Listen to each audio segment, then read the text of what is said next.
మన తండ్రి అయిన దేవునికి సమస్త మహిమ ఘనత ప్రభావములు కలుగునుగాక.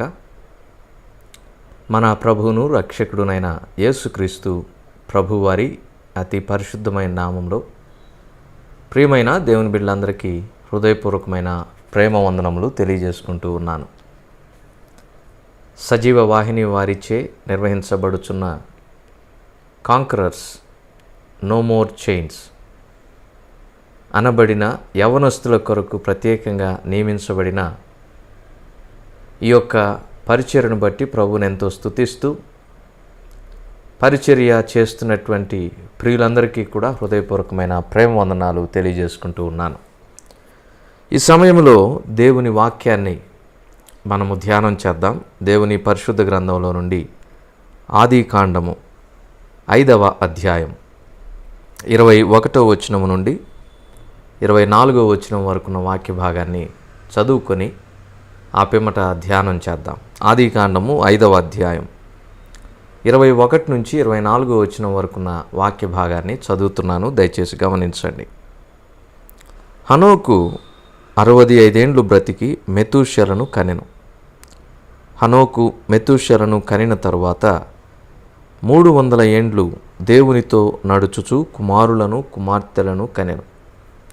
హనోకు దినములన్నీ 365 ఏండ్లు. హనోకు దేవునితో నడిచిన తరువాత దేవుడు అతని తీసుకొని పోయెను గనుక అతడు లేకపోయెను. దేవుడు ఈ కొద్ది మాటలను మన కొరకు దీవించునుగాక. ప్రభు సహాయం కొరకు చిన్న ప్రార్థన చేసుకుందాం. కృపాభరితుడు అయిన మా ప్రియ పరలోకపు తండ్రి, వాక్యమై ఉన్న దేవా, మీ ప్రశస్త నామమునకు హృదయపూర్వకమైన వందనములు, స్తుతులు, స్తోత్రములను సమర్పిస్తున్నాం. ప్రియ ప్రభువా, ఈ యొక్క పరిచర్యలో అల్పుడనైన నన్ను పాలి భాగస్థుడనుగా చేసినందుకు మీకు స్తోత్రాలు. కాంకరర్స్ నో మోర్ చైన్స్ అనగా యవ్వనస్తులు బలవంతులుగా ఉన్నారు. వారు బంధకముల నుండి సంపూర్ణంగా విడిపించబడ్డారు. ఏ విధమైనటువంటి బంధకాలలో ఏ మానవుడు లేకుండగా ప్రభువైన యేసుక్రీస్తు వారు శిలువలో మరణించి మా కొరకై బంధకములన్నిటినీ కూడా సంపూర్ణంగా తెంపివేశారు. ఇందును బట్టి మీకు స్తోత్రాలు అర్పిస్తున్నాం. ఈ సమయంలో మీ వాక్యమును మేము ధ్యానం చేయబోతుండగా చదవబడిన మీ మాటలను మా కొరకు దీవించి విరచి వడ్డించమని, ఏ హృదయమునకు ఏ మాటలు అవసరమో ఆ మాటలను వినిపింపచేయమని మా రక్షకుడైన యేసుక్రీస్తు ప్రభువారి అతి పరిశుద్ధమైన నామంలో ఈ మనవులను ప్రార్థించి బ్రతిమలాడి అడిగి వేడుకొంచున్నాము తండ్రి, ఆమెన్. ప్రభునందు ప్రియమైన సహోదర సహోదరులారా, చదవబడిన ఈ వాక్య భాగాన్ని మనము గమనించినప్పుడు ఆదికాండము 5వ అధ్యాయం 21 నుంచి 24 వచనాల్లో హనోకు అనేటటువంటి ఒక భక్తుడిని మనం చూస్తాం. పరిశుద్ధ గ్రంథమైనటువంటి బైబిల్లో మొత్తం 4 హనోకులు ఉన్నారు. మొదటి హనోకు ఆదికాండము 4వ అధ్యాయంలో మనం చూస్తాం. కయ్యేను కుమారుడి పేరు కూడా హనోకే. ఆ తర్వాత ఆదికాండము 5వ అధ్యాయంలో 21 నుంచి 24 వచనాల్లో మరొక హనోకును మనం చూస్తాం. వీరిద్దరు కాకుండా ఇంకొక 2 హనోకులు పరిశుద్ధ గ్రంథమైనటువంటి బైబిల్లో ఉన్నారు. ప్రభునందు ప్రియమైన సహోదర సహోదరులారా, హనోకును గురించి మనము చాలా శ్రేష్టమైనటువంటి విషయాలను తెలుసుకుందాం. ఎందుకంటే హనోకు యొక్క ప్రస్తావన తక్కువ సార్లే పరిశుద్ధ గ్రంథంలో ఉంటుంది, కానీ హనోకు యొక్క ప్రభావం, ది ఇన్ఫ్లుయెన్స్ మేడ్ బై హనోకు యొక్క ప్రభావం అనేది చాలా గొప్పగా ఉంటుంది. మన జీవితంలో ఎప్పుడు మనం ఒక విషయాన్ని జ్ఞాపకం పెట్టుకోవాలి. అదేంటంటే, మనం ఎప్పుడు మనుషుల దృష్టికి మరుగై ఉండాలి, దేవుని దృష్టికి ఎరుకై ఉండాలి, వెలుగులో ఉండాలి. మనుషుల దృష్టికి ఎవరైతే మరుగై ఉంటారో అట్టి వారిని దేవుడు బహుబలంగా వాడుకుంటాడు. ఉదాహరణకు గిద్యోనును మనం చూస్తాం. గిద్యోను మరుగై ఉన్నాడు. దేవుడు పరాక్రమము కలిగిన బలాఢ్యుడా అని గిద్యోనును పిలిచి శత్రువుల మీద గొప్ప విజయాన్ని కలుగు చేసేటటువంటి నాయకుడిగా, న్యాయాధిపతిగా గిద్యోనును దేవుడు రూపొందించాడు, సిద్ధపరిచాడు. అలాగే మోషే కూడా నేను నోటి మాంద్యము కలిగిన వాడను ప్రభువా అన్నప్పుడు దేవుడు 6 లక్షల కాల్బలము కలిగినటువంటి ఇశ్రాయేలీలను నడిపించటానికి మోషేను నాయకుడిగా నియమించాడు. కనుక మనుషుల దృష్టికి మరుగై ఉన్నప్పుడు దేవుడు మనలను మరింత వెలుగులోనికి తీసుకొని వస్తాడు. మనుషుల దృష్టికి ఎప్పుడూ కూడా మనం మరుగై ఉండాలి. మనుషుల దృష్టిలో పడటానికి, వాళ్ళను మెప్పించడానికి ఎక్కువగా మనం ప్రయత్నం చేస్తే నష్టపోతాం. అలాగే దేవునిని మెప్పించడానికి మనం గనక ప్రయత్నిస్తే మనము ఎంతగానో ఆశీర్వదించబడతాం. గలతీ పత్రిక 1:10 మనము దేవునిని సంతోషపెట్టు వారంగా ఈ లోకంలో పనిచేయాలి. అయితే ప్రభునందు ప్రియమైన వారలారా, హనోకు జీవితంలో ఇలాంటి పనినే మనం చూస్తాం, ఇలాంటి విషయాన్నే మనం చూస్తాం. తక్కువసార్లు కనిపిస్తాడు, కానీ తన జీవితం వలన ఎంతోమందిని హనోకు ప్రభావితం చేశాడు, చేస్తున్నాడు, చేస్తూనే ఉంటాడు. ప్రభునందు ప్రియమైన వారలారా, హనోకు బ్రతికినటువంటి సంవత్సరములు 365 సంవత్సరాలు, 365 ఇయర్స్. 365 అనేది ఒక పరిపూర్ణమైనటువంటి సంఖ్య, నెంబర్ విత్ కంప్లీట్నెస్ అన్నమాట, ఒక పరిపూర్ణమైన సంఖ్య. హనోకు యొక్క జీవితం కూడా అలాంటి పరిపూర్ణమైనటువంటి జీవితం. ప్రతి మనిషి 4 రకాల జీవితాలలో విజయవంతుడుగా ఉండాలి. ఏంటి 4 రకాల జీవితాలు అంటే, నెంబర్ 1 పర్సనల్ లైఫ్. దేవునికి మనకి ఉన్నటువంటి వ్యక్తిగత జీవితంలో, వ్యక్తిగత సంబంధములో, వ్యక్తిగత అనుబంధంలో we have to be successful. దేవునితో మనకున్నటువంటి వ్యక్తిగత బంధములో ఎప్పుడూ మనం సక్సెస్ఫుల్గా ఉండాలి. Number 2 family life. ఫ్యామిలీతో అంటే కుటుంబముతో, కుటుంబ జీవితంలో మనము సక్సెస్ఫుల్గా ఉండాలి. ఆ తర్వాత number 3 church life or spiritual life అంటాం. ఆత్మీయ జీవితము మరియు సంఘ జీవితం. ఇది ఎలా ఉండాలంటే ఇది కూడా సక్సెస్ఫుల్గా ఉండాలి. ఆ తర్వాత నెంబర్ 4 సోషల్ లైఫ్, సామాజిక జీవితం. ఇందులో మనం చేసేటటువంటి జాబు, మనం చేసేటటువంటి బిజినెసెస్, మనం చేసేటటువంటి ట్రావెలింగు, అంటే సొసైటీలో మనం జీవించేటటువంటి జీవితంలో కూడా we have to be successful. So for a believer there should be an all round development. దేవునితో మనకున్నటువంటి వ్యక్తిగత జీవితంలో మనం సక్సెస్ఫుల్గా ఉండాలి. నెంబర్ 2 మన ఫ్యామిలీ లైఫ్లో మనం సక్సెస్ఫుల్గా ఉండాలి. నెంబర్ 3 మన చర్చ్ లైఫ్లో మనం సక్సెస్ఫుల్గా ఉండాలి. నెంబర్ 4 మన యొక్క సామాజిక జీవితంలో మనం సక్సెస్ఫుల్గా ఉండాలి. హనోకు జీవితము ఇలాంటి ఒక పరిపూర్ణమైన జీవితం. హనోకు ఒక పని చేస్తూనే వీటన్నిటిలో కూడా పరిపూర్ణంగా ఒక సక్సెస్ఫుల్ మ్యాన్గా ఉన్నాడు. ఆ పని ఏంటి చూడండి, 22వ వచనం. హనోకు మెతూషెలను కనిన తరువాత 300 ఏండ్లు దేవునితో నడుచుచు కుమారులను కుమార్తెలను కనెను. దేవునితో నడుస్తూ ఉన్నాడు. Walking with God, travelling with God. ప్రభునందు ప్రియమైన వారలారా, దేవునితో నడుస్తూ ఉన్నాడు. దేవునితో నడుస్తూ కుటుంబ జీవితం, దాంట్లో విజయం సాధించిన వాడుగా ఉన్నాడు. కుమారులను కుమార్తెలను కంటూ ఉన్నాడు. కొంతమంది ఉంటారు, వ్యాపారం అంటే ఇక 24 గంటలు వ్యాపారమే, ఉద్యోగం అంటే ఇక 24 గంటలు ఉద్యోగమే, ఇక కుటుంబము కానీ, భార్య పిల్లలు కానీ, తల్లిదండ్రులు కానీ పట్టరన్నమాట. అలాగుండకూడదు. ప్రభునందు ప్రియమైన వారలారా, దేని సమయం దానికి ఇవ్వాలి. ప్రియమైన యవన సహోదరుడా, సహోదరి, my dear young brothers and sisters, try to understand this point. మనము కాలేజీలో చదువుకుంటున్నప్పుడు మనము ఒక ఇంజనీర్స్గా, డాక్టర్స్గా ప్రొఫెషన్స్లో ఉన్నప్పుడు మన జీవితము, మన సమయము, బలమంతా కూడా మన చదువులకో, స్నేహితులకో, మన వృత్తికో పూర్తిగా పెట్టేయకూడదు. మన కుటుంబాలకు కూడా వీలైనంత సమయాన్ని మనం కేటాయించాలి. Our family deserves our time.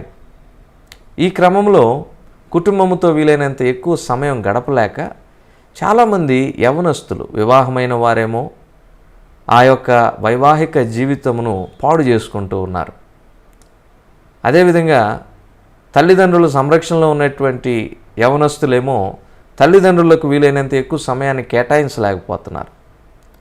తల్లిదండ్రులు ఈ లోకాన్ని విడిచిపెట్టిన తర్వాత అప్పుడు గుండెలు బాదుకుంటూ వారి లోకంలో జీవించినప్పుడు వారితో నేను ఎక్కువ సమయాన్ని గడపలేకపోయాను అని బాధపడితే ప్రయోజనం లేదు. So my dear young brothers and sisters, give as much time as you can to your family. మీ కుటుంబంతో వీలైనంత ఎక్కువ సమయాన్ని గడపడానికి ప్రయత్నం చేయండి. హనోకు దేవునితో నడుస్తూనే కుమారులను, కుమార్తెలను కనినట్లుగా మనం చూస్తూ ఉన్నాం. రెండవ ప్రాముఖ్యమైనటువంటి విషయం ఏంటంటే, హనోకు దేవునికి ఇష్టడుగా ఉన్నాడు. హెబ్రీ పత్రిక 11వ అధ్యాయం 5వ వచనంలో ఈ విషయాన్ని మనం చూస్తాం. అంటే హనోకు దేవునికి అత్యంత ఇష్టడుగా ఉన్నాడు. దేవుని దయ ఎడల, మనుష్యుల దయ ఎడల వర్ధిల్లుతున్నటువంటి వాడుగా ఉంటూ ఉన్నాడు. ఇది మరొక ప్రాముఖ్యమైనటువంటి విషయం. His social life is also very very successful. ఆ తర్వాత యోధా పత్రికలో మనం చూస్తాం 14-15 వచనాల్లో హనోకు దేవుని పని చేసిన వాడుగా మనం చూస్తూ ఉన్నాం. సక్సెస్ఫుల్ స్పిరిచువల్ లైఫ్, ఇవన్నీ కూడా దేవునితో నడుస్తూనే చేశాడు. అంటే he is having a sound relationship with God. ఒక బలమైనటువంటి సంబంధం దేవునితో కలిగి ఉన్నాడు. ప్రతి విశ్వాసికి, ప్రతి మానవుడికి ఈ 4 జీవితాలలో విజయం కావాలి. ఈ 4 జీవితాల్లో విజయమును సాధించాలి. These are 4 pillars of a man. మొదటిగా వ్యక్తిగత జీవితంలో his personal life should be successful. Number 2, అతనికి ఉన్నటువంటి కుటుంబ జీవితంలో అతను సక్సెస్ఫుల్గా ఉండాలి. నెంబర్ 3, అతని యొక్క సంఘములోని జీవితము కూడా, సంఘ జీవితము కూడా సక్సెస్ఫుల్గా ఉండాలి. Church life should be successful. Number 4, his social life should be successful. మరి అలాంటి ఆల్రౌండ్ డెవలప్మెంట్ కలిగిన హనోకు గురించి కొన్ని మాటలను ఈ సమయంలో మనం ధ్యానం చేద్దాం. నెంబర్ 1, హనోకున్నటువంటి ప్రత్యేకత ఏంటంటే, హనోకు దేవుని యొక్క కుమారుడు. Enoch is the son of God. ప్రభునందు ప్రియమైన సహోదర సహోదరులారా గమనించండి, Enoch is the son of God. హనోకు దేవుని యొక్క కుమారుడు. ఇదేంటి దేవుని యొక్క కుమారుడని ప్రత్యేకంగా చెప్తూ ఉన్నారంటే, ఇక్కడ ఒక విషయాన్ని మనం జ్ఞాపకం పెట్టుకోవాలి. ఆదికాండము 6వ అధ్యాయం 2వ వచనం మనం చదివితే, దేవుని కుమారులు నరుల కుమార్తెలు చక్కని వారిని చూచి వారందరిలో తమకు మనస్సు వచ్చిన స్త్రీలను వివాహము చేసుకొనిరి అనే మాటను చూస్తున్నాం. ఈ దేవుని కుమారులు నరుల కుమార్తెలు ఎవరు? దేవుని కుమారులు అనగా వారేమైనా ఆకాశంలో నుండి దిగి వచ్చినటువంటి దేవదూతల అంటే కాదు. పోనీ దేవుడు మానవుని వలె సంతాన ఉత్పత్తి కలగజేశాడా? ఆయనకు ఆయన సంతాన ఉత్పత్తి కలగజేసుకున్నాడంటే కానే కాదు. ప్రభునందు ప్రియమైన వారలారా, దేవుని కుమారులు అనగా ఎవరంటే, ఆదాముకు 3 కుమారులు, కయ్యీను, హేబెలు, షేతు. కయ్యీను, హేబెలు దేవునికి అర్పణను తీసుకొని వచ్చారు. ఆదికాండం 4వ అధ్యాయం. దేవుడు కయ్యీనును అతని యొక్క అర్పణను లక్ష్య పెట్టలేదు. దేవుడు హేబేలును, హేబేలు యొక్క అర్పణను లక్ష్య పెట్టాడు. ఈ కారణం చేత కయ్యీను హేబేలును చంపేశాడు. నరహంతకుడైనటువంటి కయ్యీనును దేవుడు దేశదిమ్మరిగా వెళ్ళగొట్టేశాడు. మరిప్పుడు ఆదాము తర్వాత హేబేలు స్థానములో ఆదాముకు కుమారుడు లేడు. కయ్యీను దేవుని యొక్క మార్గములో నుండి, దేవుని యొక్క వంశములో నుండి పూర్తిగా తొలగించబడినట్లుగా మనం చూస్తూ ఉన్నాం.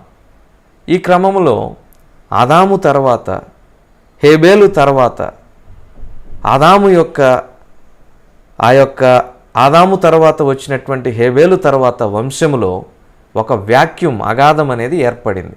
హేబేలుకు సంతానం లేదు. కయ్యనేమో నరహంతకుడైపోయాడు. నరహంతకుడిని దేవుడు తన సన్నిధిలో నుండి వెళ్ళగొట్టేశాడు, ఒక గుర్తు వేసి తరివేశాడు. మరి ఇప్పుడు ఆదాము దగ్గర దేవుని యొక్క సృష్టి, దేవుని స్వరూపమున పోలిక చొప్పున నిర్మించబడిన ఆదాము తర్వాత హేబేలు ఉంటాడనుకుంటే హేబేలు చనిపోయాడు, చంపివేయబడ్డాడు. హేబేలు తర్వాత దేవుడు హేబేలు స్థానంలో ఆదాముకు షేతునిచ్చాడు. ఈ క్రమంలో షేతులో నుండి వచ్చినటువంటి ఆ వంశం ఏదైతే ఉందో వారిని దేవుని కుమారులు అన్నారు. ఇందుకు సహాయకరంగా మనం ఒక మాట లూకాసు వార్తలో చూస్తాం. చదువుతున్నాను చూడండి. లూకాసు వార్త 38వ వచనం 3వ అధ్యాయం. లూకాసు వార్త 3:38. కేయినాను ఎనోషుకు, ఎనోషు షేతుకు, షేతు ఆదాముకు, ఆదాము దేవునికి కుమారుడు, ఆదాము దేవునికి కుమారుడు. ఆదాములో నుండి వంశావళి వచ్చింది. ఇక్కడ వారిని అందరినీ దేవుని కుమారులు అన్నారు. ఆ దేవుని యొక్క కుమారులలో 7వ వాడు హనోకు. ప్రభునందు ప్రియమైన సహోదరుడా, సహోదరి, హనోక్ ఈజ్ గాడ్స్ చైల్డ్. హనోకు దేవుని యొక్క కుమారుడు. My dear young brethren, try to understand this point. హనోకు దేవుని యొక్క కుమారుడుగా ఉంటున్నాడు. Enoch is a God's child. మరి నీవు, ఈ మాట ఆలకించుతున్నటువంటి నీవు దేవుని కుమారుడవేనా?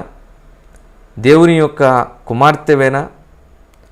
దేవుని యొక్క కుమారుడు, దేవుని యొక్క పిల్లలు ఎవరు, ఎలాంటి వారు, వారు ఎలా ఉంటారు అనే విషయాన్ని మనం కొన్ని వచనాల్లో ధ్యానం చేద్దాం. చూడండి, దేవుని పరిశుద్ధ గ్రంథంలో నుండి.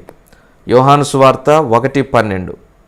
తన్ను ఎందరు అంగీకరించిరో వారికి అందరికీ, అనగా తన నామమునందు విశ్వాసం ఉంచిన వారికి దేవుని పిల్లలగుటకు ఆయన అధికారం అనుగ్రహించెను. దేవుని పిల్లలు అనగా ప్రభువైన యేసుక్రీస్తు వారిని అంగీకరించినటువంటి వారు. ప్రియమైన యవన సహోదరుడా, సహోదరి, యేసుక్రీస్తు ప్రభువుని నీ స్వంత రక్షకునిగా అంగీకరించావా? వాయిదా వేస్తూ ఉన్నావేమో, ఇంకా కాలేజ్ అయిపోయాక చూద్దాం, మ్యారేజ్ అయిపోయాక చూద్దాం, ప్రమోషన్ వచ్చాక చూద్దాం, లేదంటే మరొకటి అని చెప్పి వాయిదా వేస్తున్నావేమో. If you want to be a God's child, you have to accept Jesus Christ as your personal saviour. నీవు దేవుని యొక్క కుమారుడవు కావాలంటే యేసు ప్రభు నీ సొంత రక్షకునిగా అంగీకరించాల్సిందే. There is no alternative for this. యేసు ప్రభువుని నీ సొంత రక్షకునిగా అంగీకరించకుండా క్రైస్తవ కుటుంబంలో జన్మించినంత మాత్రాన, తల్లిదండ్రులు సేవకులైనంత మాత్రాన నీవు దేవుని కుమారుడవు, దేవుని కుమార్తెవు కావు. దేవుని కుమారుడు కావాలంటే నెంబర్ 1, ప్రభువుని నువ్వు అంగీకరించాలి, మారు మనసు బాప్తిస్మం పొందాలి. నెంబర్ 2, గలతీ పత్రిక చూద్దాం. చూడండి, గలతీ పత్రిక 4వ అధ్యాయం 4 నుంచి 7 వచనాల్లో 6వ వచనం మాత్రమే చదువుతున్నా. మరియు మీరు కుమారులై ఉన్నందున నాయన తండ్రి అని మొర్రపెట్టుచు తన కుమారుని ఆత్మను దేవుడు మన హృదయములలోనికి పంపెను. నెంబర్ 2, ఎవరైతే దేవుని యొక్క ఆత్మను కలిగి ఉంటారో వారు దేవుని యొక్క పిల్లలు. Having God spirit, not evil spirit. దయచేసి గమనించండి, దేవుని యొక్క ఆత్మ, దేవుని యొక్క ఆత్మ ఎవరిలో అయితే ఉంటాడో, దేవుని ఆత్మ ఎవరిలో అయితే నివసిస్తాడో అట్టివారు మాత్రమే దేవుని పిల్లలు. ఇది మనం జ్ఞాపకం పెట్టుకోవాలి. దేవుని ఆత్మ ఏం చేస్తాడంటే, he will tell us the difference between good and bad. ఏది మంచి ఏది చెడు మనకు చెప్తాడు. ముఖ్యంగా యవ్వనస్తులు ఈ విషయంలో చాలా కాన్షియస్గా ఉండాలి, చాలా అవేర్నెస్తో ఉండాలి. ఎందుకంటే యవ్వన ప్రాయంలో మనకు ఏదైతే మంచిగా కనిపిస్తుందో అది లాంగ్ రన్లో చాలా చెడు చేస్తుంది. ఏదైతే చెడుగా కనిపిస్తుందో మనకు లాంగ్ రన్లో అది మంచి చేస్తుంది. ఉదాహరణకు చాలామంది యవ్వనస్తులు మందిరములో ఉన్నప్పుడు పాటల వరకు కొంతమంది కూర్చుంటారు. వాక్యం అనగానే చాలామంది లేచి వెళ్ళిపోతూ ఉంటారు. వాస్తవానికి మనకు మంచి చేసేది, మనకు ఏది మంచో ఏది చెడో చెప్పేది, మనలను చెడు మార్గంలో నుండి మంచి మార్గంలోనికి తీసుకుని వచ్చేది దేవుని వాక్యం. దేవుని వాక్యం వినకుండా ఎవరైతే ఉంటారో అట్టివారు లాంగ్ రన్లో చాలా నష్టపోతారు. దేవునికి దూరమై సాతానుకు దగ్గరై లోకంలో పాపంలో పడిపోతారు. కనుక జాగ్రత్త సుమా. దేవుని ఆత్మ కలిగిన వారు దేవుని వాక్యమును వింటారు, దేవుని వాక్యమును చదువుతారు, వాక్యాన్ని అనుసరించి జీవిస్తారు, దేవుని సన్నిధిలో ప్రార్థించేవారుగా ఉంటారు, పాపానికి దూరంగా ఉంటారు. చెడు మాటలు, బూతు మాటలు, ఈ అశ్లీలమైనటువంటి చిత్రాలు, దృశ్యాలు చూడటం, ఇదిగో ఘోరమైనటువంటి కామ వికారమైనటువంటి పనులు చేయటం. ప్రభునందు ప్రియమైన సహోదర సహోదరులారా, my dear young brethren, try to understand this point. దేవుని ఆత్మ కలిగిన వారు పాపానికి దూరంగా, అపవిత్రతకు దూరంగా, అన్హోలీ థింగ్స్, ఈ యొక్క భయంకరమైనటువంటి అడల్టరీకి దూరంగా ఉంటారు. కనుక దేవుని ఆత్మ చేత నీవు నడిపించబడుతూ ఉన్నావా? వీటికి దూరంగా ఉంటున్నావంటే you are God's child. First thing, you have to have salvation, you should have salvation. Second thing, you should be led by the Holy Spirit. దేవుని ఆత్మ చేత నడిపించబడాలి. ఆ తర్వాత మూడో మాట చూద్దాం, చూడండి. రోమాపత్రిక 8వ అధ్యాయం 12వ వచనం చదువుతున్నా. రోమాపత్రిక 8వ అధ్యాయం 12వ వచనం చదువుతున్నా. మీరు శరీరానుసారముగా ప్రవర్తించిన ఎడల చావవలసిన వారయుందురు గాని ఆత్మచేత శారీర క్రియలను చంపిన ఎడల జీవించెదరు. దేవుని ఆత్మచేత ఎందరూ నడిపింపబడుదురో వారందరూ దేవుని కుమారులయుందురు. ప్రభునందు ప్రియమైన వారలారా, మరలా గమనించండి. There are two things. ఒకటి శరీరము, రెండవది ఆత్మ. ఈ శరీరం ఏం చేస్తుందంటే మనలను పాపం చేయడానికి ప్రేరేపిస్తుంది. ఉదాహరణకు ఆదాము హవ్వను తీసుకుందాం. కళ్ళతో వారు పండును చూశారు, ఆ పండ్లను తీసుకొని తిన్నారు. కళ్ళు ఏం చేశాయి? వారు పాపమునకు అవసరమైనటువంటి దానిని చూసేటట్లుగా కళ్ళు చేశాయి. కళ్ళు చూసిన తర్వాత బ్రెయిన్కు సిగ్నల్స్ వెళ్ళాయి, దాన్ని రుచి చూడమని చెప్పి. బ్రెయిన్ ఏం చేసిందంటే నాలుకను, నోటిని స్టిమ్యులేట్ చేసినప్పుడు ఆ పండ్లను వారు తిన్నారు, పాపంలో పడిపోయారు. శరీరం ఎప్పుడూ కూడా పాపాన్ని ప్రేమిస్తుంది, ఆత్మ ఎప్పుడూ కూడా పాపాన్ని ద్వేషిస్తుంది. No this difference. దయచేసి గమనించండి. ఇదిగో ఫలానా వ్యక్తితో నీవు ఈ రిలేషన్ కలిగి ఉన్నావు, ఇది కరెక్ట్ కాదు. లోపల నుంచి నీకు కాన్షియన్స్ నిన్ను క్వశ్చన్ చేస్తూ ఉన్నప్పుడు దాన్ని వెంటనే సరి చేసుకుంటే మంచిది, దూరంగా ఉంటే మంచిది. లేకపోతే సంసోను వలె పడిపోతావు. ఇదిగో నీవు ఈ చూడకూడనటువంటి వాటిని చూస్తూ ఉన్నావు, ఇది కరెక్ట్ కాదు అని చెప్పి లోపల నుండి నీ కాన్షియన్స్ నీకు చెబుతున్నప్పుడు దాన్ని అక్కడికక్కడే నువ్వు గనక ఆఫ్ చేస్తే you will be a good man, else నువ్వు పాపంలో పడిపోతావు. ప్రభునందు ప్రియమైన యవన సహోదర సహోదరులారా, గమనించండి. ఏది మంచో ఏది చెడో ఎప్పుడు తెలుస్తుందంటే దేవుని ఆత్మ మనలో ఉన్నప్పుడే. ఆ ఆత్మ మనలో ఉండాలంటే మనము ఎలా ఉండాలా? ఆత్మచేత శారీర క్రియలను చంపాలి. ఏంటి శరీర క్రియలు? చాలా ఉన్నాయి. గలతీ పత్రిక 5:19 చదివితే కోపము, క్రోధము, ద్వేషము, అసూయ, కక్షలు ఇవన్నీ కూడా ఉన్నాయి. కొంతమంది జన్మనిచ్చిన తల్లిదండ్రులను దూషిస్తూ ఉంటారు, వారి మీదే కోపపడతారు. జీవిత భాగస్వాములను దూషిస్తూ ఉంటారు, అన్నదమ్ములను దూషిస్తూ ఉంటారు. కానీ మనకు ఎంతో పైకి ప్రేమను చూపిస్తూ మనలను ఉపయోగించుకొనుచు తమ స్వార్థానికి వాడుకునేటటువంటి వారిని మాత్రం అధికంగా ప్రేమిస్తూ ఉంటారు. యవ్వన వయసులో ఈ తేడా తెలియదు. కాబట్టి జాగ్రత్త సుమ. దేవుని పిల్లలు అనబడినటువంటి వారు దేవుని ఆత్మచేత నడిపించబడతారు. ఈ విషయాలను మనం జ్ఞాపకం పెట్టుకుందాం. దేవుని పిల్లలు ఎలా ఉంటారంటే, నెంబర్ 1, యేసు ప్రభువును తమ సొంత రక్షకునిగా అంగీకరిస్తారు. They will have an experience of salvation. Second thing, వారు దేవుని ఆత్మచేత నడిపించబడతారు. They will be led by the Holy Spirit. Number 3, ఆ దేవుని ఆత్మచేత శారీర క్రియలను చంపివేస్తారు. పాపానికి ప్రేరేపించే ఆ శారీరక క్రియలను చంపివేస్తారు. ఈ విషయాలను మనం జ్ఞాపకం పెట్టుకుందాం. హనోకు దేవుని కుమారుడిగా ఉన్నాడంటే ఆయన జీవితము ఎలా ఉండి ఉంటుందో అర్థం చేసుకోండి. హనోకు దేవుని కుమారుడిగా ఉన్నాడంటే ఆయన దేవుని అంగీకరించాడు కాబట్టి దేవునితో నడుస్తూ ఉన్నాడు. నెంబర్ 2, అతడు దేవుని ఆత్మచేత నడిపించబడుతున్నాడు కాబట్టి దేవునితో కలిసి నడవగలుగుతూ ఉన్నాడు. నెంబర్ 3, ఆ ఆత్మచేత శారీర క్రియలను చంపేశాడు కాబట్టి ఒక పవిత్రమైన జీవితమును జీవించాడు. My dear young brothers and sisters, హనోకు వలె ఈ లోకములో మనం జీవించాలి. హనోకు దేవుని కుమారుడుగా ఉన్నాడు. మరి నీవు ఎవరి కుమార్తెవు, ఎవరి కుమారుడవు? ఎలియాజరు రిబ్కాను అడిగినటువంటి ప్రశ్న ఏంటంటే, అమ్మా నీవు ఎవరి కుమార్తెవు? రిబ్కా చెప్తూ ఉంది, నేను నాహోరుకు మిల్కా కనిన బెతూయేలు కుమార్తెను. మరి నీవు ఎవరు కుమారుడవు, ఎవరు కుమార్తెవు? సాతాను కుమారుడవు, సాతాను కుమార్తెవా? లోకము యొక్క కుమారుడవు, లోకము యొక్క కుమార్తెవా? లేక దేవుని కుమారుడవు, దేవుని కుమార్తెవా? ఒక ప్రశ్న. ఆ తర్వాత రెండో విషయం చూద్దాం. చూడండి, హనోకుకు ఉన్నటువంటి మరొక ప్రత్యేకత. ఆదికాండం, the second unique and special quality of Hanok. ఆదికాండము 5వ అధ్యాయం 22వ వచనం చదువుతున్నా.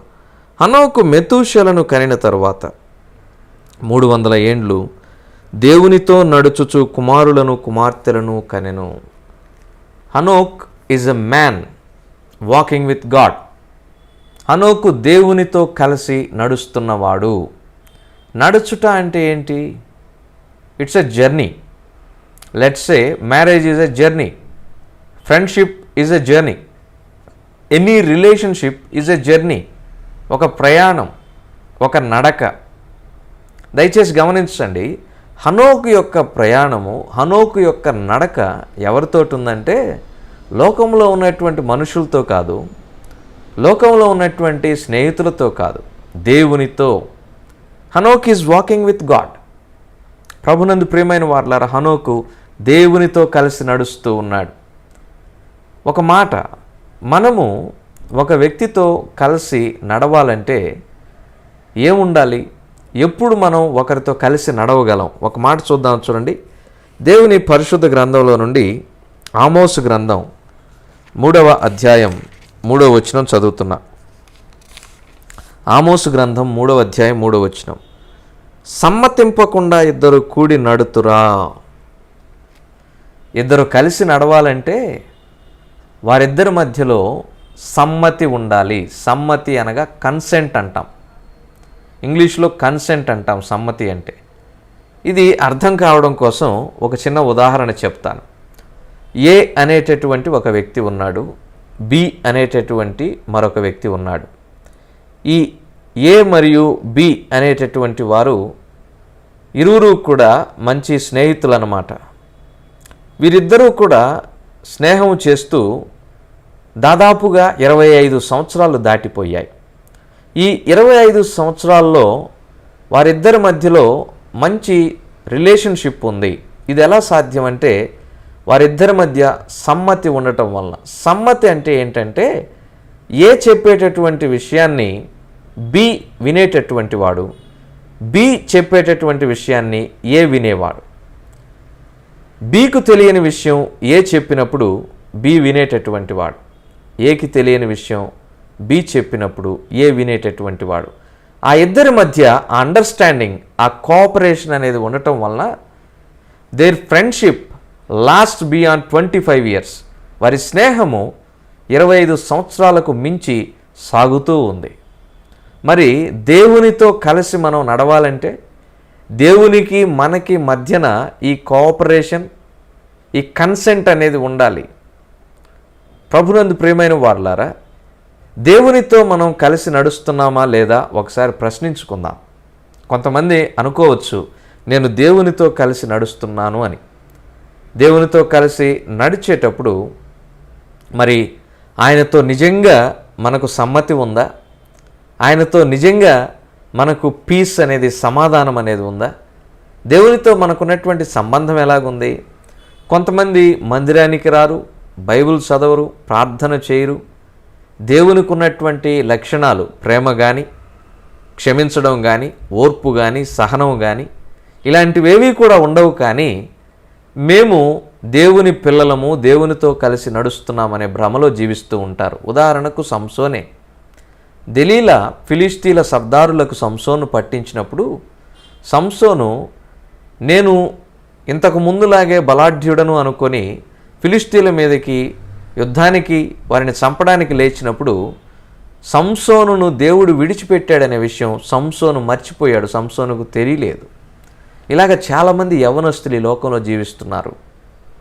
My dear young brothers and sisters, నీవు చేసే పనులు, చేసే పాపములు, చేసే క్రియలు అపవిత్రత కలిగి ఒక ప్రక్కన జీవిస్తూనే నేను దేవునితో కలిసి నడుస్తున్నాను అనేటటువంటి భ్రమలో చాలామంది ఉంటున్నారు.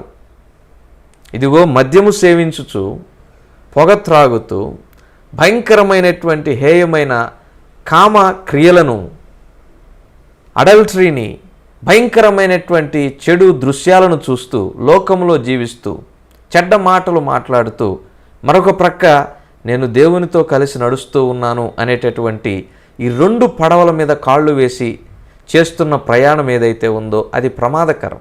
అలాగుండకూడదు. హనోకు చూడండి, దేవునితో నడుస్తూనే కుమారులను కుమార్తెలను కంటూ ఉన్నాడు.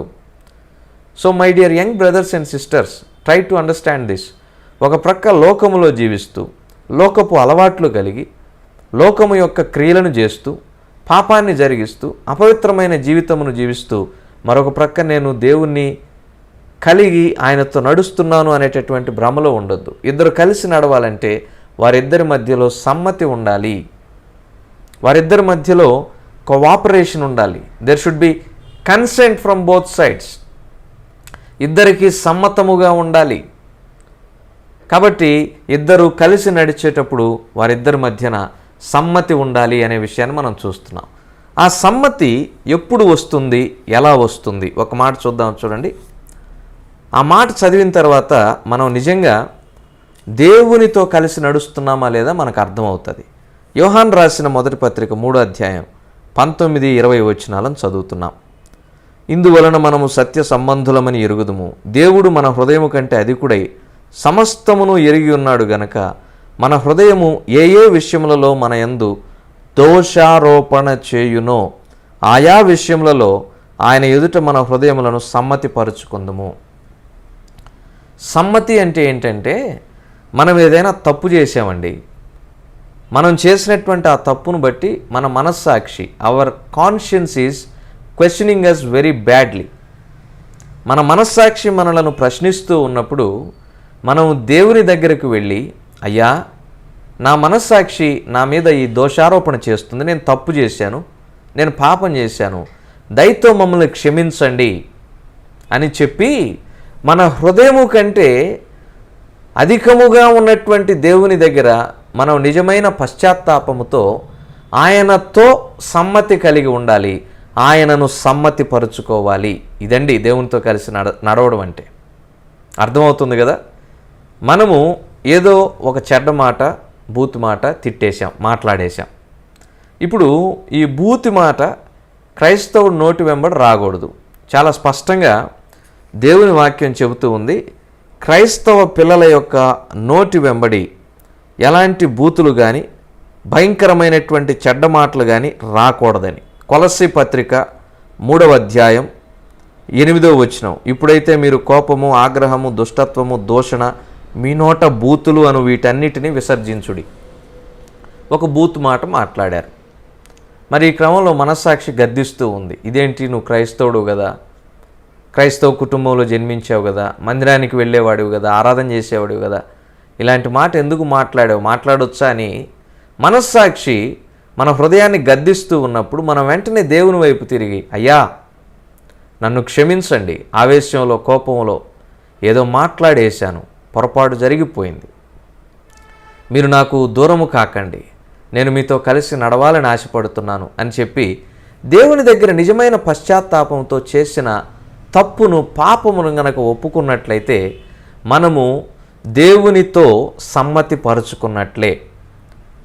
ఇలాగే ఒక వ్యక్తి దేవునితో కలిసి నడుస్తూ దేవునితో ఉన్నటువంటి సమ్మతిని పోగొట్టుకున్నాడు. 51వ కీర్తన 12వ చరణంలో దేవునితో తాను కోల్పోయినటువంటి ఆ సమ్మతిని మరలా పొందుకొనున్నట్లుగా కన్నీరు విడిచి ప్రార్థన చేస్తూ ఉన్నాడు. చూడండి 51వ కీర్తన 12వ చరణం, నీ రక్షణ ఆనందము నాకు మరలా పుట్టించుము, సమ్మతి గల మనస్సు కలుగజేసి నన్ను దృఢపరచుము. ఎందుకు పోయింది దేవునితో సమ్మతి?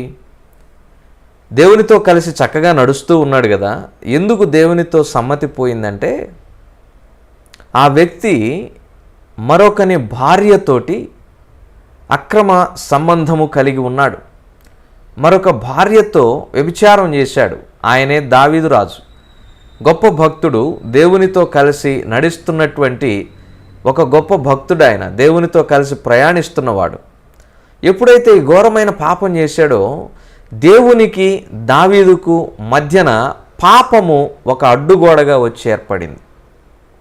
ఎప్పుడైతే ఈ పాపం అనేటటువంటి అడ్డుగోడ దేవునికి దావీదుకు మధ్య వచ్చేసిందో, వారిరువురు కలిసి చేస్తున్నటువంటి యొక్క జర్నీ, ప్రయాణం ఏదైతే ఉందో అది బ్రేక్ అయిపోయింది.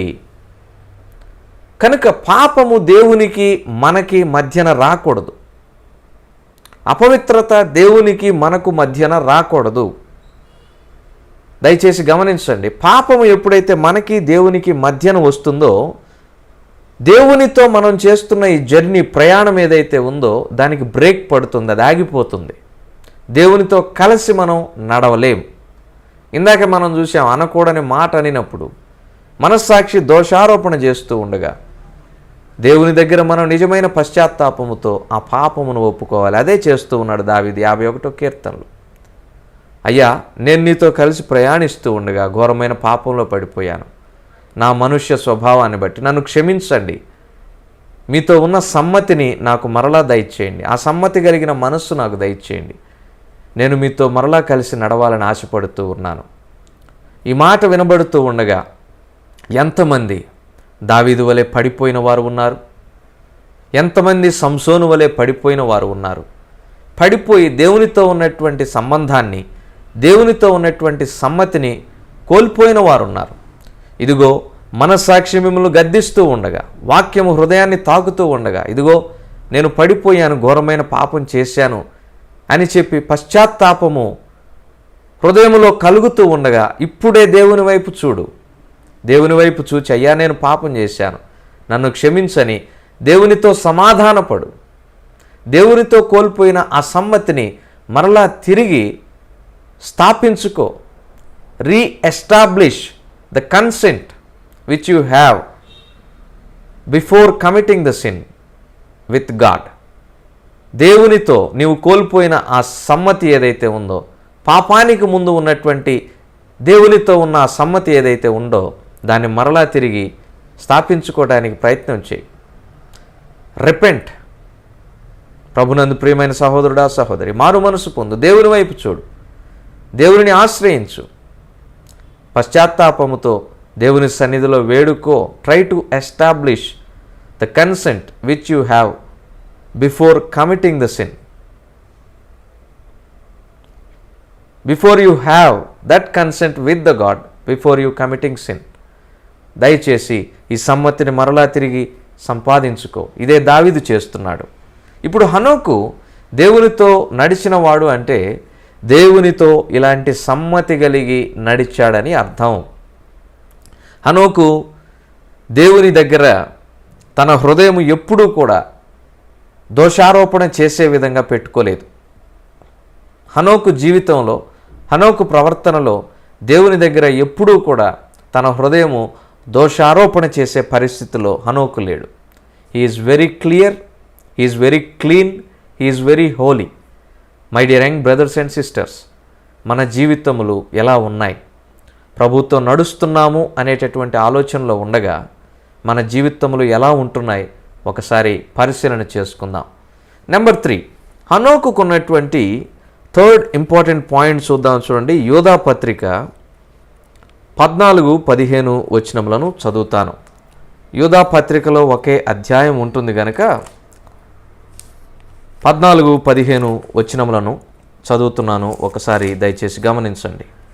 ఆదాము మొదలుకొని 7వ వాడైన హనోకు కూడా వీరిని గూర్చి ప్రవచించి ఇట్లా, నేను ఇదిగో అందరికీ తీర్పు తీర్చుటకును వారిలో భక్తిహీనులందరూ భక్తిహీనముగా చేసిన వారి భక్తిహీన క్రియలన్నిటిని గూర్చియు భక్తిహీనులైన పాపులు తనకు విరోధముగా చెప్పిన కఠినమైన మాటలన్నిటిని గూర్చి వారిని ఒప్పించుటకును ప్రభువు తన వేవేల పరిశుద్ధుల పరివారముతో వచ్చాను.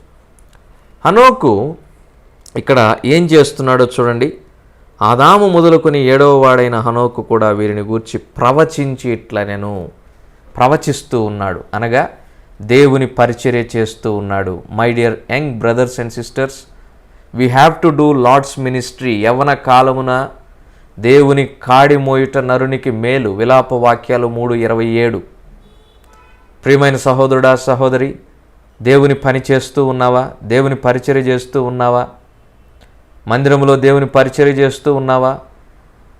కాలేజెస్లో పనిచేస్తున్న చోట దేవునికి సాక్షిగా జీవిస్తూ ఉన్నావా? దేవుని గూర్చినటువంటి సువార్త మాటతోనూ జీవితముతోనూ అనేకులకు ప్రకటిస్తూ ఉన్నావా? మాటతోనూ జీవితముతోనూ సువార్త ప్రకటించాలి. కేవలం మాటలతో సువార్త చెప్తే సరిపోదు, మాదిరితో చెప్పాలి. మన జీవితంలో ప్రభువుని చూపిస్తూ చెప్పాలి. కనుక హనోకు ఎలా ఉన్నాడంటే దేవుని పని చేస్తున్నవాడుగా ఉన్నాడు, దేవుని పరిచర్య చేస్తున్నవాడుగా ఉన్నాడు. మరి ఈ మాట ఆలకించుతున్నటువంటి మనం ప్రశ్నించుకుందాం, దేవుని పని చేస్తున్నామా? అసలు దేవుడు మనకే పని ఇచ్చాడు?